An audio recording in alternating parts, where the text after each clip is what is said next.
Hello everyone, this is Krishna Sinha. Today I'm going to talk about ladyfinger plant. It also known as okra or okro, and in my language it is called Berendi. So ladyfingers plant, it grows well in full sunlight.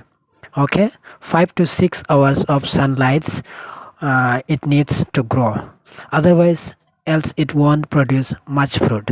Okay, and the sun rays, the temperature needs a 35 degrees, and it seeds take 5 to 6 days to germinate. Vegetables take 70 days to mature in full shape. Lettuce finger are rich in source of carbohydrate, fiber, then vitamin Chandrayaan, sorry, vitamin C, and vitamin Krishna, that is vitamin K.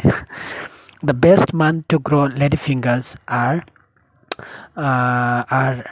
June to August and January to March. And this is rich gourd, also called jinga, the best fruit, and it's also a vegetable, edible vegetable, and really it's so delicious when you cook with